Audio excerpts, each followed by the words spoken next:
Bloody hell. That is not the response I expected yesterday, and I'm not complaining. That was not what I expected yesterday. That was just brilliant. I was nervous about it, and I thought, well, just put it back in your mind, and if we lose, we lose. It'll just be how it is, that's just what happens. So crikey. What can you say? I've watched a few YouTube things back from various people, and they're all like, oh Jesus, what a response that was after Leeds, and obviously the Leeds and the Arsenal games, we couldn't take them as loser games, but I genuinely thought last night was going to be a really tough bastard to play, and we surprised ourselves. They surprised me.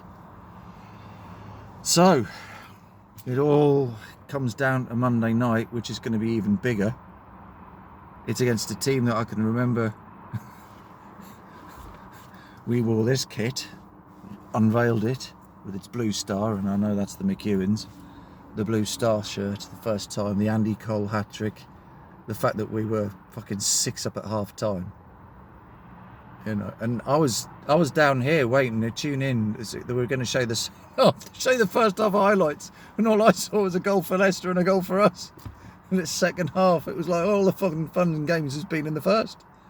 Absolutely tore them to fucking pieces. I'm sure Cole got either a third or a fourth. I don't know which now. I know Steve Welsh scored for fucking Leicester. I think there was 6-1. They were either 7-0 down or 6-0 down when he scored. Whichever way it was. There was such a deficit. He heads the ball in the net and like, so fucking what? So, yes, you wonder with Leicester tomorrow night, they've got players that, and I know that there's obviously this Vardy thing. I forgot about the Vardy. The fact that Vardy and his horrible plastic misses are friends with Ashley. Or have been seen out hobnobbing around with fucking fat, so, cockney gambling bastard. And I'm like, no wonder that fans hate Vardy. And I mean, he's an easy target anyway, when they were up there last season, they were like, because he missed an open goal or some shit or other.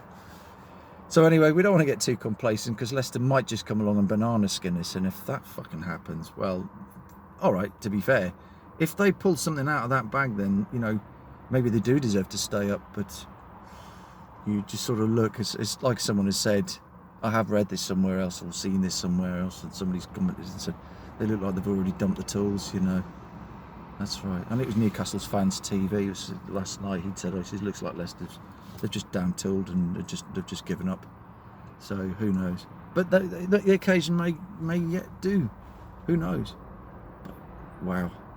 And we went to their stadium at that time when Bruce was in charge of us. Fucking abysmal, absolutely abysmal, and it was just like, oh god, what a turnout, or none turnout in our case, but what an outcome, horrendous.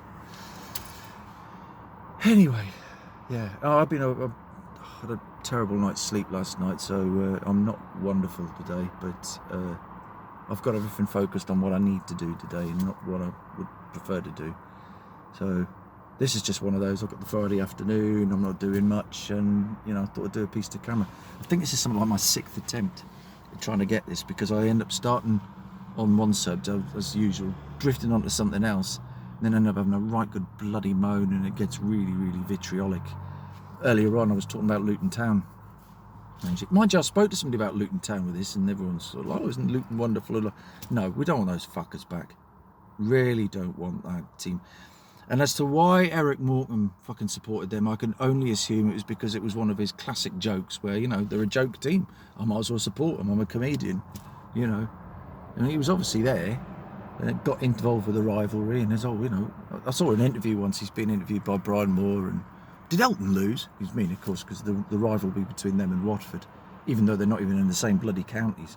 It's this Brighton and Palace rivalry thing going. So, bloody blah blah. But yeah, I know, I'm sure Palace fans probably enjoyed seeing that happen yesterday, but they hate us as well, and so what? I don't give a shit about them, you know. The Palace is a dump, you know. That's just how they are. They're one of them clubs. I wouldn't hate them if it wasn't for the fact that their attitude stinks, you know. So they're not one of my chief hated clubs. I can think of 3 or 4 way up the list before them, you know. And obviously the Manc Reds are the top, the top target there.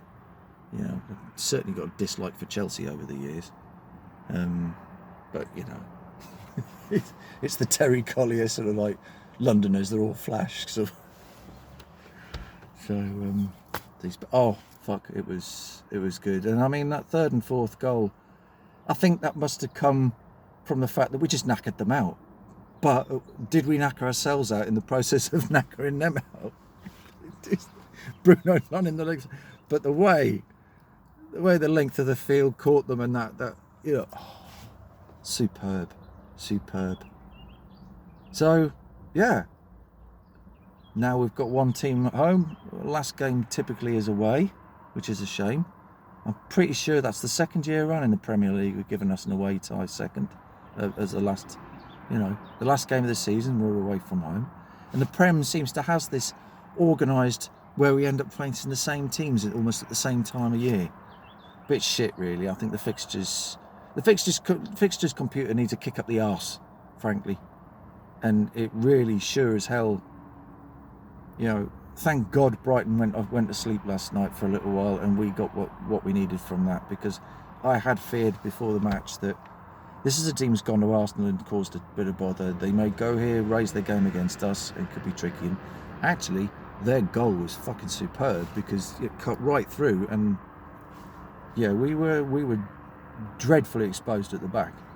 So yeah, very tricky. But I don't know how Leicester are going to somehow threaten that. And it would be nice, actually, thinking about it, that if Maddison gets to watch that game, he could look there. It'll make his mind up when he's at that match. If we really need him and we think he's really worth that money, we think he's class, then what the hell, let's sign the bugger, you know. He could do something while he's there. He could be totally useless, but I genuinely don't think, you know, Howe's turned certainly 6 or 7 players that were considered useless into proper players. You know, they've really got their tails up now and really going for it. So I think he can inspire Maddison to say, you want to come and join us? Do it this way. This is how we play. What you've done at Leicester, you're working with one manager now, and there's the team below. This is what you do, all right? And this is how the things go here. So if you want to wear the black and white, you do it this way. You know, Anthony Gordon's going to be picking that up now, and I would hope Maddison, regardless of whether people is like, is this or that or the other, look, you're here to do a job, all right? You know, and why don't we bid in for Tielemans? You know, there's another thing. If we can get away with it, well, then we'll see if we can get Tielemans on a decent deal. You know, maybe turn around and say, okay, if one's worth 50 and one's worth 40, we'll take the pair of them off you for 40 each. You know, or 75 million for the pair. I know that sounds a bit of an insult, but you know, you could squeeze something out of that. I just don't know if Maddison would be interested.